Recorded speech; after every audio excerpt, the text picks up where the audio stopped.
Discipline, तीसरा point. मजदूर वो जिसको जबरदस्ती डिसिप्लिन में रखा जाता है। सर ये इतना बड़ा पॉइंट है ना डिसिप्लिन। मेरी 11 बजे क्लास थी यहां पे, मैं 10:15 बजे आ गया था, 10:15।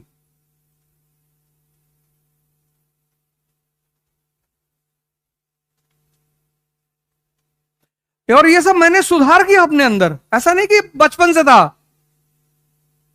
ये चीजें मैंने इंप्रूव की, ये भी मैंने भी सीखा।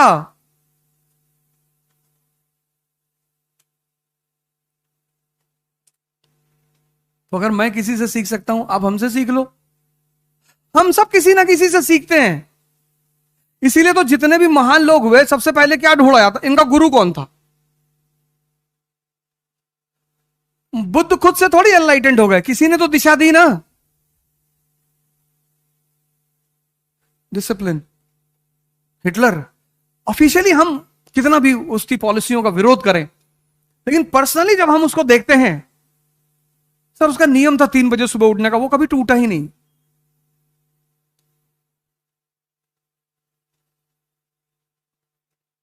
टूटा ही नहीं।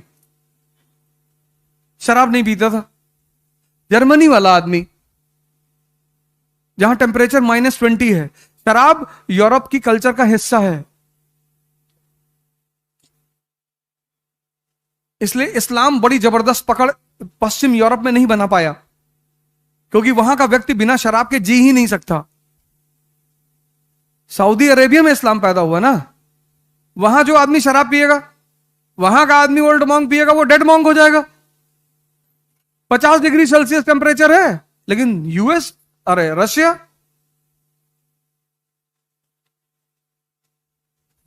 डिसिप्लिन। आप 1 साल के लिए एक डायरी बनाओ अपनी, और अपनी डेली की रिपोर्टिंग लिखो, डेली। जैसे अभी वर्कशॉप करने आए थे, तो कुछ लोग ऐसे ही हाथ झुलाते हुए चले आए कि चलो पांडे आओ, कुछ चुटकुला उटकुला सुना जाए, आओ चला जाए। सीखने आए हो यार, थोड़ा डिसिप्लिन में आना चाहिए था। एक डायरी ले लेते, एक पेन ले लेते, एक कॉपी ले लेते, कुछ तो ले लेते।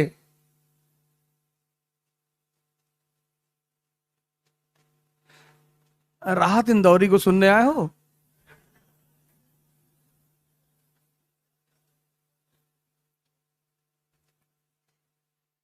जो आज साहिब मसनद हैं, कल नहीं होंगे, पता है चचा, हिस्ट्री ही पढ़ाते हैं।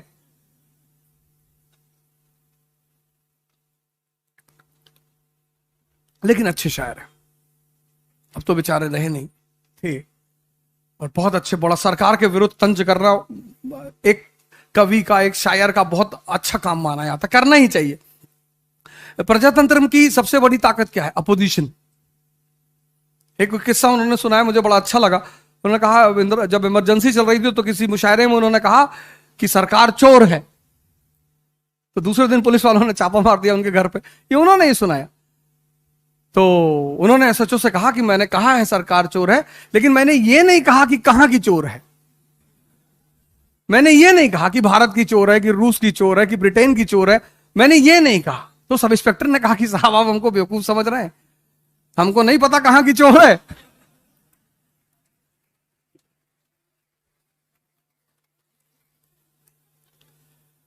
तो ये वाकया उनका बड़ा अच्छा लगा मुझे। और मैं कभी फुर्सत में रहता हूं तो मैं उनको सुनता हूं। विद्वानों के, वो मतलब विद्वान जो लोग हैं ना, विद्वानों से कभी बैर मत करिएगा, कभी भी, कभी भी। पाकिस्तान के एक से एक उलेमा है, मैं उनको सुनता हूं, अच्छा लगता है मुझे। मैं बड़ी सारी बातें उनसे सीखता हूं। विद्वानों से किस बात का? आखिर वोल्टायर को पढ़ रहे हो ना, रूसो, मोंटेस्क्यू, वोल्टायर पढ़ते हो ना, तो विद्वानों की कौन सा दायरा। अभी कराची में एक इंस्टीट्यूट है, universal civil services institute of Pakistan, वो बुला रहे हैं मुझे कि आप हमारे यहां आइए, वर्ल्ड हिस्ट्री पढ़ा दीजिए। उनके यहां इंडियन हिस्ट्री तो है नहीं, इंडियन पढ़ाएंगे तो फिर वो देश बचेगा नहीं, फिर वो कहेंगे हमको वापस ले चलो अपने कंट्री में।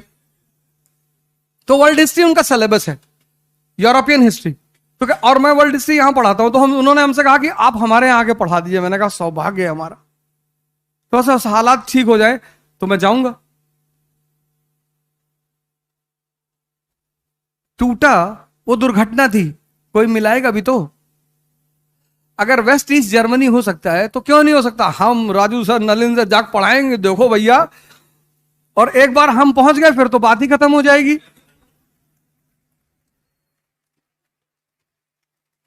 हम पहुंचे तो वहां डिसिप्लिन। आप, ये छोटी बातें हैं, बहुत छोटी। बाकी प्रीलिम्स मेंस इंटरव्यू तो बहुत बाद में आता है। देखिए 2 साल से हैं यहां पे, कितने लोग यहां बैठे होंगे जो 2-2, 3-3 साल से यहां तैयारी कर रहे होंगे। क्या फायदा, क्या फायदा?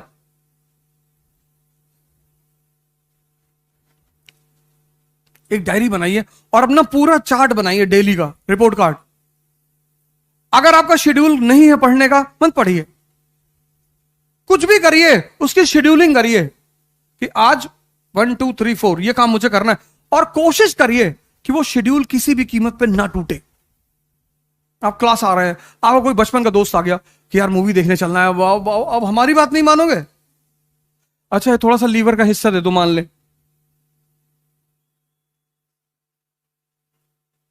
ऐसे बड़े सारे वाकयात होते हैं, अब हमारी बात नहीं मानोगे? अब यही सब होगा। अपने शेड्यूल को मत तोड़ो।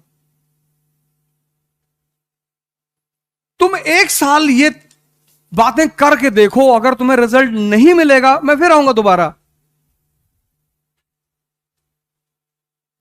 तुम 1 महीने के अंदर अपने अंदर चेंज देखोगे। चौथी बात, ये तो सामान्य बातें रही, संघर्ष, मन और डिसिप्लिन।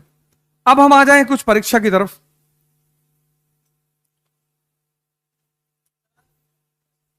हाँ हाँ बिल्कुल।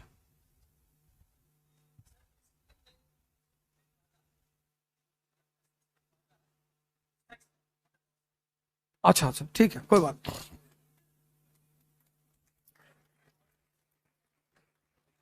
ये तुम्हारी वादा नहीं है। इस इस चक्कर में विश्वामित्र का प्री नहीं निकला।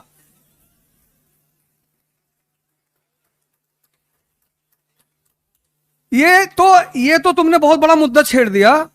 इस पे तो मैं 3-4 साल क्लास ले लूंगा। लेकिन लेकिन उसके लिए तुम्हें थोड़ा सा वेट करना पड़ेगा। मैं एक वीडियो रिलीज करने जा रहा हूं अपने चैनल पे, तो मुश्किल से हार्डली अगले हफ्ते में आ जाएगा। बहुत अच्छा सवाल है, युवा से अगर ऐसा सवाल है तो मैं आता हूं तुम्हारा क्वेश्चन। ये तुम्हारी बाधा नहीं है। विश्वामित्र भी आईएएस बन रहे हैं, तैयारी चल रही। फिर इंद्र का सिंहासन डोला, फिर इंद्र को लगा यार अब क्या होगा, तो इंद्र ने मेनका को बुलाया। मेनका ने उन्होंने कहा कि बहुत सीरियसली पढ़ रहा है, 15 घंटा डेली पढ़ रहा है ये।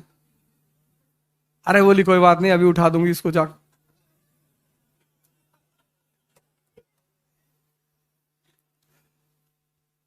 और जैसे तुम आंख आंख बंद करके सोचते हो, ऐसे विश्वामित्र बैठे थे और जाके उन्होंने चूड़ी ऐसे खनखाई, उन्होंने एक आंख खोल के देख लिया, ये लड़की खड़ी।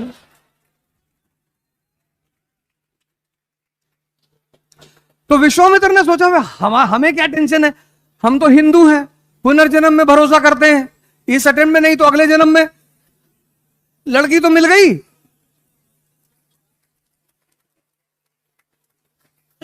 ऊर्जा है, इसीलिए इस देश में शिवलिंग को मंदिर में बनाया गया। उसके ऊपर कोबरा साहब, विज्ञान भैरव तंत्र एक किताब है, कभी तुम्हें मौका लगे जरूर पढ़ना। Conversion of energy. जो बच्चा है, बच्चा, वहां सेक्स हार्मोन एक्टिव नहीं है, इसलिए बच्चे की जो सबसे बड़ी तमन्ना है ना, वो है चॉकलेट। उससे बड़ी उसकी तमन्ना नहीं है, स्त्री उसकी तमन्ना नहीं है, पुरुष उसकी तमन्ना नहीं है, उसकी तमन्ना है चॉकलेट। फिर बुजुर्ग, उसकी तमन्ना बहुत है, ताकत नहीं है।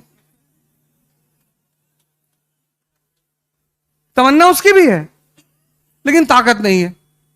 पूरी सुन लो, ये जो युवा अवस्था है ना, अब बाबा रामदेव को समझ में आ गई ये बात। बाबा रामदेव को समझ में आ गई, तुमको परेशान कर रही है। उस आदमी ने ओवरकम कर लिया, 10,000 करोड़ का मालिक है।